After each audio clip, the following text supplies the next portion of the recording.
si je me présente aujourd'hui devant vous, c'est pour traiter le sujet de existe-t-il une identité nationale? Trouvez-vous ça normal que l'on vous refuse un poste dû à votre couleur de peau, votre prénom ou votre accent? Trouvez-vous ça normal que l'on vous refuse un poste car vous habitez quartier sensible? Alors l'identité nationale, qu'est-ce que c'est? Il semblerait que ce soit un sentiment, un concept qui nous donnerait une impression d'appartenance à une nation. Dès que j'entends identité nationale, j'ai cette boule au ventre.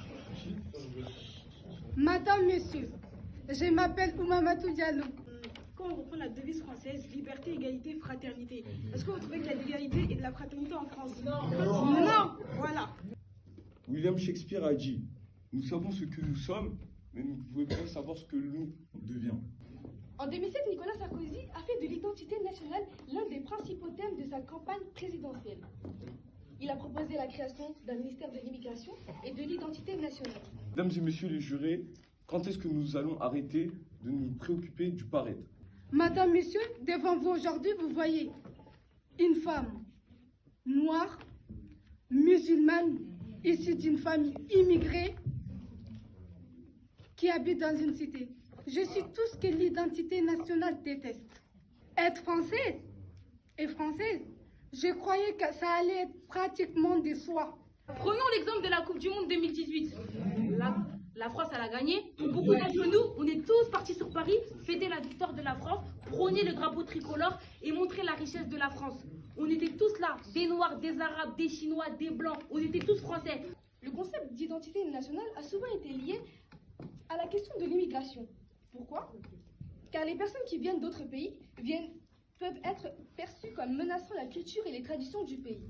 À la naissance, cette identité nationale n'est pas ressentie, mais avec le temps et les choses mises en place par l'institution, comme l'école, la classe sociale, et l'expérience individuelle fait qu'avec le temps, l'opinion change. En France, pour moi, la question d'identité nationale, c'est une question de racisme, puisqu'elle ne penche que sur l'intégration des immigrés en France. Éric Besson a dit « La France n'est ni un peuple, ni une langue, ni un territoire. C'est un conglomérat de peuples qui veulent vivre ensemble. Il n'y a pas de Français de souche, il n'y a qu'une France de métissage. » Pour conclure, pour moi, il n'y a pas de véritable identité nationale. C'est un concept, ou même si je peux me permettre une maladie, je dirais, dans le cerveau des nationalistes, qui justifient leur racisme par le biais de cette expression. C'est une hypocrisie qui enferme les esprits et dénonce pour moi des mentalités problématiques. L'identité nationale évolue.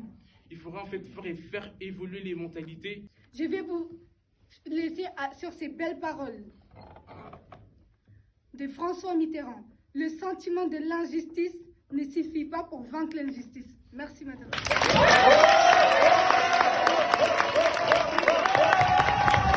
Aujourd'hui, j'ai fait le jeu.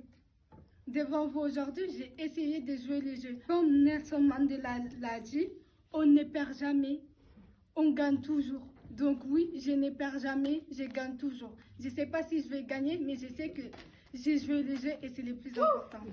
Merci de m'écouter une seconde fois. Ne joue-t-on que pour gagner? Mais gagner, qu'est-ce que c'est? Gagner quoi? Contre qui ou contre quoi? Je sais qu'ici, certains d'entre vous parient. Bon, on parlera pas aussi de ceux qui parient pour Marseille, parce que eux, ils sont inconscients, c'est pas pareil.